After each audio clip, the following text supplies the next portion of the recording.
Race 2 grid coming up. Revert to the results from race 1. It's going to be a very interesting battle. Jake Sanson here, again, fighting off the cold and the damp in the commentary box here at the glorious Castle Combe circuit. It's James Waite and Josh Steed from the front row of the grid, with Isaac Smith and Nathaniel Hotchkiss in there on row 2. Then it is Ollie Turner and Alfie Glennie, with Todd Garner and Magnus Cricklewy trying to fight back from 8th on the grid, with Abby Locke hoping to get back into that fight for the top 6 after retiring from race 1, but her pace definitely much stronger than we've seen in the previous 4 meetings in the 2018 championship. 3 race weekends to go after this one as well, so James Waite wanting to score as much as possible. Let's race for the second time at Castle Combe. 15 laps of the circuit as we get ourselves underway. Good start from James Waite. Josh Steed's got a good one as well. Is he going to take the lead here? Round the outside, he's going to want to get a good run on James Waite. He's going to stay committed. Cricklewy's already gone past both Hotchkiss and Turner. We're on board with Cricklewy. He's tucked in behind Isaac Smith. Steed is going to be rushed in back to the left side. Cricklewy's going to try and commit to that inside line. James Waite's got Josh Steed to his left, but he's going to hold the lead. Isaac Smith on the inside of Josh Steed as they come through Quarry. They almost bang doors as they come off the turn. Now they do rub doors. On board with Todd Garner. Still a lot of raindrops around, as you can see. Lots of spray going into his camera as we tuck in behind Nathaniel Hotchkiss. This is so Isaac Smith's in second behind James Waite. Then it's Steed, Cricklewy, Turner, Hotchkiss, and this man Todd Garner. So they get back on the power, and that leaves Alfie Glennie to battle with Abby Locke once again, although Todd Garner's got the best of it, and Abby Locke is actually in front of Alfie Glennie at the moment, so Locke has made the best start there. Ollie Turner, having already dealt with Nathaniel Hotchkiss, he could have done with that in race 1, but now he's in front. He's going to try and chase after Magnus Cricklewy in the hope that he can get after a race victory. So Cricklewy in behind Josh Steed. Well, Steed is not going to be the kind of person who will make it easy for him. Into camp for the first time. Cricklewy's already starting to make inroads into making the move, but he's not going to get there just yet as they sweep through Camp Corner for the end of the first lap. And it's Waite leading. Smith, Steed, Cricklewy, Turner and Hotchkiss in the top 6. So a good start to proceedings. Already some good racing coming up as they come over the top of the curb. Goodness me, they're bouncing around all over the place over Avon Rise as Cricklewy tries to go very deep into the hairpin, but Steed's already got on the inside of Isaac Smith, and he's through into second place. Good move from Steed, and Isaac Smith had to get out of the throttle there because he got 2 wheels on the grass trying to cut back on Steed. Steed moves to cover in the S's, and that's beautiful from Josh Steed. He's got the job done there, just as he did in race 1, up to second. Now, the next target is James Waite, and this time, Waite doesn't have as big an advantage as he did in race 1, so Steed may get a chance to close up on Waite. However, the only 2 drivers so far to get victories in Fiesta Junior over the course of the season are these 2, James Waite and Magnus Cricklewy. So, he's going to be hopeful that he can become the 3rd different race winner in 2018 through Bobbies. Out of the left-hander, back on the power, and I have to say, Steed is giving James Waite a much bigger run for his money than he's done in previous races, certainly than he did in race 1. He's going to get on the throttle. He won't go for the move into camp, but if he is calm and patient, he'll set himself up for a good run up towards Avon Rise and Quarry. They come over the start-finish line into lap 3, and already Steed looks pretty hungry for this. Through Folly, flat on the throttle, and up towards Avon Rise. You've got to be careful over the bumps here, but Steed is going attack. He's going to try and make the move on James Waite. He goes to the left side. Has he got enough to keep it through? Yes, he does. He spooked James Waite, and Josh Steed takes the lead. Brilliant racing from Josh Steed. He's absolutely come out full guns blazing here. Uppercuts and thrusts, absolutely jabbing at the bit. And Josh Steed is now your leader here at Castle Combe. Now, if he can hang on to this, this is going to be his first ever win in Fiesta Juniors, and that would be an amazing landstone. So through comes Magnus Cricklewy. Through they come again. Up towards Isaac Smith in 3rd position. Smith has seen that Josh Steed can get past James Waite and thought, great, I can do it as well then. Up towards Tower. They coast their way through the right-hand hairpin. 1 wheel in the air and 3 on the deck for all 4 of them as they go through Tower. Up towards Bobbies. Nice sliding as they come through the chicane. You've got to be so careful in these greasy conditions, and it looks to me as though James Waite's still got his white windscreen wipers ablaze, so there's definitely still rain in the air.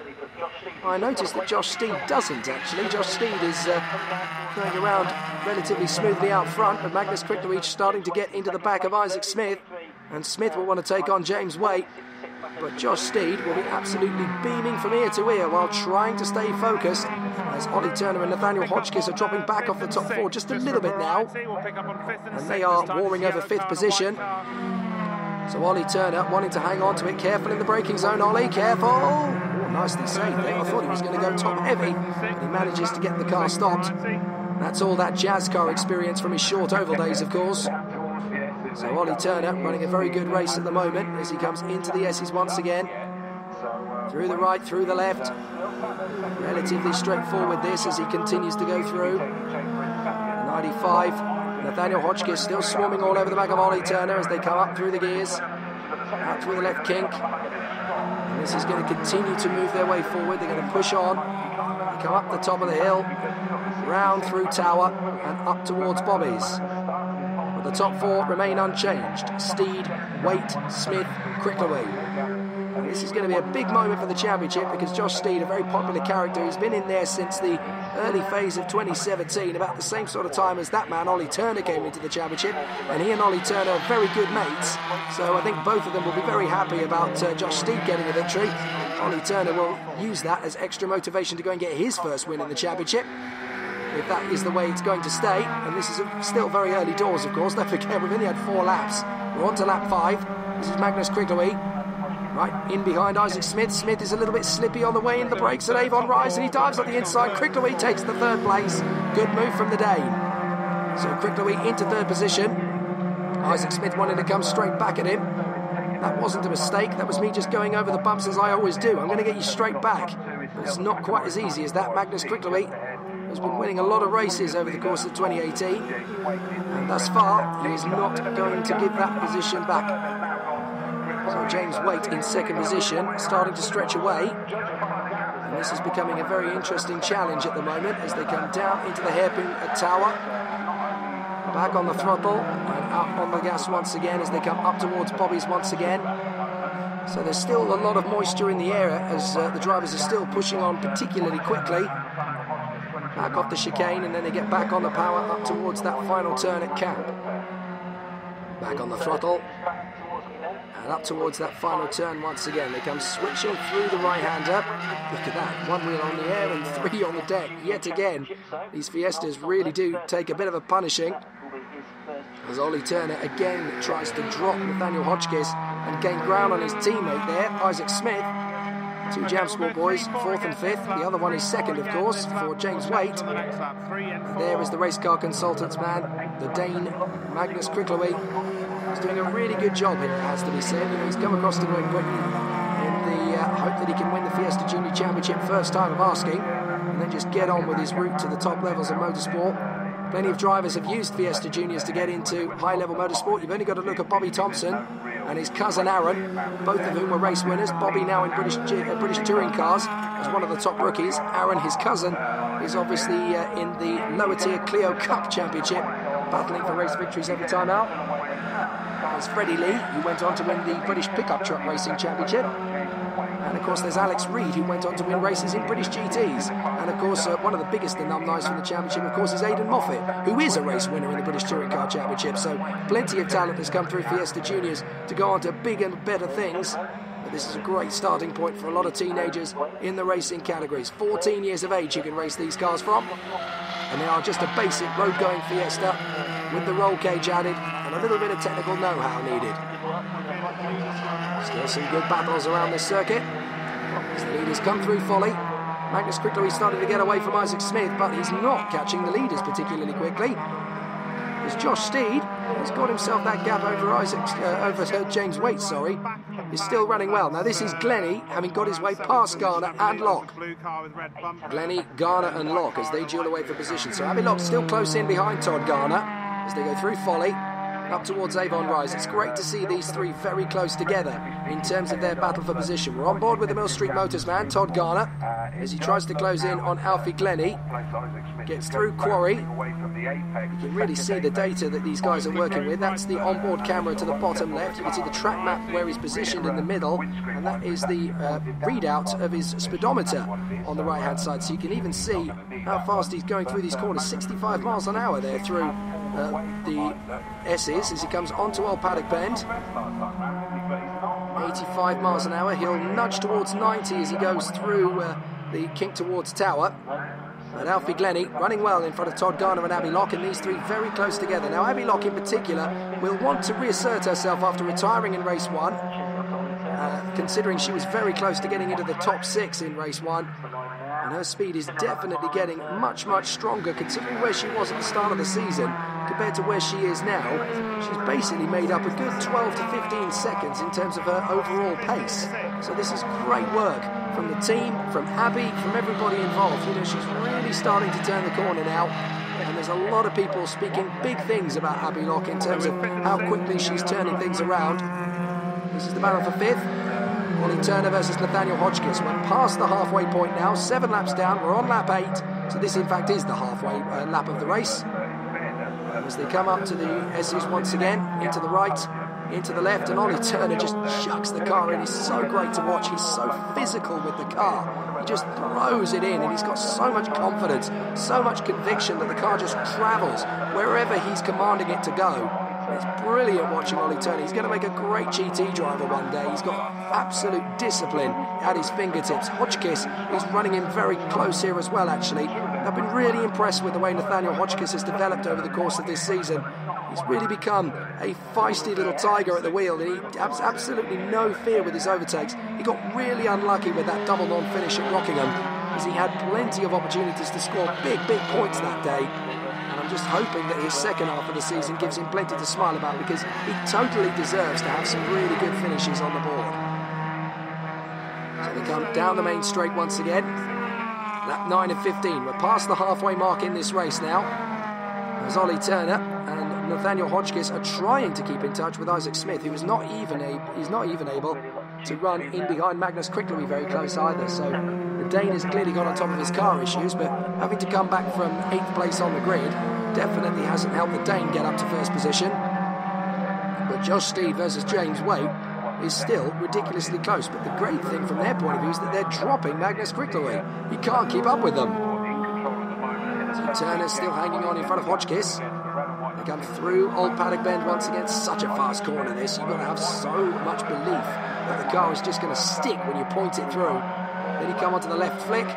Brake carefully, evenly. You've got to be so evenly balanced through as you come into Tower Corner, but you carry a lot more speed than you believe is possible through that hairpin. And then up into Bobby's. Right curb, left curb. Both drivers giving it absolute gusto as they come out of the turn and buck up the kink up towards Cab Corner. The Orange Army still keeping us nice and honest, keeping absolutely focused on the job. We've kept our juniors safe and sound as they have been all season long. Great to see all of the action here still going well. Now this is 6 laps to go, and that's the leader, Josh Steed, trying to shake off James Waite. We could be in for our first new winner of the 2018 season since Magnus Cricklery, obviously. Well, James Waite is all over the back of Josh Steed, and having been outsmarted by him on the run to Quarry 7 laps ago, he's not going to want to let him get away, and he may get an opportunity to get back through if he hustles him closely enough. But Josh Steed is enjoying having a clear track in front of him, so he doesn't want to lose this feeling, he doesn't want to lose this experience, and this is Josh Steed's best opportunity to take a first win. We've seen several people leading a Fiesta Junior race for the first time, and unlike in some of the higher tiers when the pressure cooker bubbles over, because of how hard it is, how competitive it is in Fiesta Juniors, when you get to the front for the first time, the junior out in the front just seems to open up in terms of the competence. It's almost as if their frontal cortex starts to get a little bit more persuasion, to get a little bit more development under its throat. You get a lot more confidence. You surge forward, you find that inner strength. And this is exactly what Josh Steed is doing now. He's doing an absolutely amazing job here. 5 laps to go, and he looks absolutely flawless. James Waite in second. A long way back is Magnus Cricklery. I thought he'd be right on them, but he's not able to keep up with them as Ollie Turner drifts sideways through the final turn, trying to close up on Isaac Smith and drop Nathaniel Hodgkiss. Brilliant watching these two. They are some of the most entertaining battlers in the field, these two drivers. Ollie Turner and Nathaniel Hodgkiss. Give them an inch and they'll take a mile. And they're always ridiculously entertaining, addictive to watch. So Hodgkiss still giving Ollie Turner a hard time. They're not done yet, they've still got plenty to do. And as they drop down into the chicane once again at the S's, Hotchkiss does look like he's going to give Ollie Turner a run for his money. He's not done yet by any stretch of the imagination. They hop over the curbs again, back on the power and up towards Tower. Now, Hotchkiss needs to be very cautious here. He wants to stay close to Ollie Turner, but he wants to give him plenty of pressure. Eventually, he wants to nail him when Ollie Turner is vulnerable, but it's very hard to find weaknesses in Ollie Turner's ability at the moment. He's still learning. It's a big jump. You've got to remember, it's a big jump to come from mini short oval racing. He basically raced in the Jazzcar series, which is miniature NASCAR racing, and that is exactly as it sounds. But it's a big chasm to get over when you've got, you know, a tiny little car on an oval, and then you've got to learn all these circuits. You've got to learn a completely different form of racing car. It's a bigger scale, it's full scale. Everything is so much more different. Ollie Turner's had to work very hard indeed to be up into the competitive level, and the fact that he's consistently in the top 6 in his second season in the sport is no lean feat. Hotchkiss is finding it difficult to stay with him as we've got 4 laps to go here at Castle Combe. We come up over Avon Rise again. There's going to be a few more challenges, I'm sure, from Hotchkiss to Turner before the end of this race, but he's got to get close enough in order to make that final gap. From his point of view, though, this is the second race. There isn't a third one to worry about bringing the car home spick and span. If he wants to go for the overtaking move, then he's far more likely to in race 2 than he would be in race 1. As Isaac Smith continues on there in 4th position, trying to stay with Magnus Cricklewy, but at the moment to no avail. We look back, we just saw a flash of Alfie Glennie's machine. So at the moment, no major problems. And Todd Garner and Abbey Locke are still there, but they're still ridiculously close. The 3 of them are all separated by 3 seconds. So Glennie, Garner, Locke still very tight together. Fastest lap of the race thus far, well, that's Josh Steed, a 1:20.0, which he set on lap 5. I'm not sure in these conditions he's going to get much faster than that, because it's not drying out any. It's already fairly dry. Although you can see Ollie Turner's windscreen wipers still there flapping in the breeze. If anything, the rain is going to start getting heavier before the end of this race, before the circuit gets dry. So there's still 3 laps to go. But James Waite there in second place is really struggling to deal with Josh Steed in the lead of this race. And at the moment, the Bobby's Tyres Red Fiesta in second place is just keeping it nice and neat at the moment. The thing is, his championship rival Magnus Cricklewy is there in 3rd, and he's pulling away from him. So in terms of the championship points, Cricklewy finished 8th in the first race, with James Waite taking the win. This is not a panic for James at all. He can finish in second place and still be looking hot for the championship fight, because that man in front, Josh Steed, while he's going to take the victory, is not consistently fighting for the Drivers' Championship. So from his point of view, this is absolutely spot on the money for James Waite. Second place is still looking good at the moment, as he chases down into the braking zone for the chicane. Into the right, into the left, back on the power, and with 2.5 laps to go, this is still looking good for Josh Steed. They come up to that final turn, and the fans will be loving watching Josh Steed take a very popular victory if he can hang on to this in front of James Waite. Only 2 more laps, Josh, keep it going. So this is going to be a very, very popular end to the race for Josh Steed if he can hang on in there. But obviously, there's still a lot of attention on this man, James Waite, who's trying to stay with him. They come up over Avon Rise again and up towards Quarry. With the spectators all hoping for a good finish, and they've certainly had a good battle in the early stages. Josh Steed really starting to pressurise James Waite, and then going all the way the long way round to make that move around the outside line of the braking zone. And some really good work from Josh Steed as he comes up and over the chicane once more. And out of the S's up towards Old Paddock Bend. Flat on the throttle, you go through there about 85 miles an hour, and then you come up towards Tower. Magnus Cricklewy still in the background there in 3rd position, having dropped Isaac Smith, who's going to get a solid 4th place finish. Ollie Turner looking like he's going to hang on to that 5th place in front of Hotchkiss. And Glennie, Garner, Locke looks stalemate as well for 7th, 8th and 9th, but all still very even and still very close together, which is great news.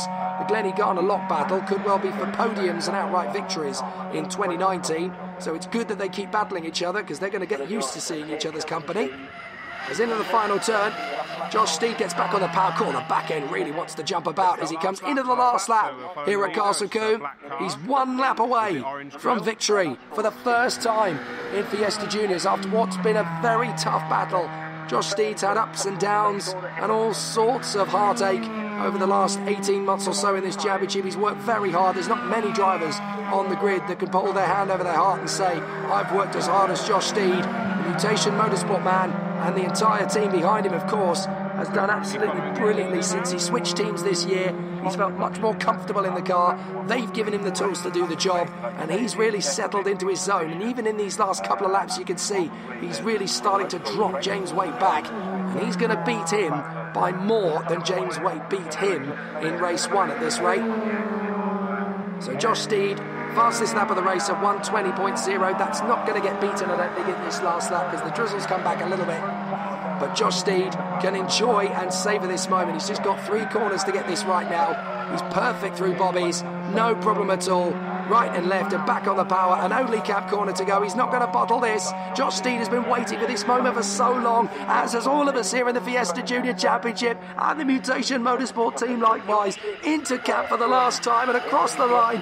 Josh Steed is going to get the win. Brilliant. Josh Steed wins, and that's what it means to him. He is absolutely jubilant. Fantastic from Josh Steed.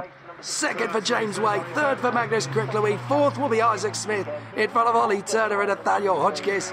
But it's going to be a massive party down in Mutation Motorsports Paddock Bay later on tonight, as Josh Steed is going to celebrate the euphoria and glory of winning his first Fiesta Junior race. Second Waite from Cricklewy, with Smith, Turner, Hotchkiss in the top 6. Glennie, Garner and Locke together for 7th. But congratulations to Josh Steed. What a race. In the championship, Waite still leads the way. Josh Steed in second place now in front of Magnus Cricklewy as a result of that victory. Turner in fourth from Smith, Garner and Hotchkiss, with Glennie in front of Locke. Josh, your first race win in cars. Fantastic achievement, and took the lead at Quarry as well. Brilliant drive. Well, yeah, not sure how I done it, but I've done it, and I just can't thank my team enough. Mutation Motorsport, they've done so much for me this weekend, and I just can't thank them enough for everything they've done. I also want to thank my sponsors, CIDT and V-Pass. James, second place, couldn't quite hold on this time, but nonetheless a good result. Yeah, it wasn't quite where I wanted to be, but I saw him behind me. I knew he was a little bit quicker, so sort of give him more room. I'd just follow him, see what he was doing different. But yeah, he had a lot of pace this weekend. But anyway, I'm taking good points for the championship, so I can't really complain. Absolutely, yeah, a good chance of winning the championship, which would be fantastic. Yeah, that's definitely the idea. It's a long way left still, but anything can happen. So yeah. I'll just try and keep on the podium.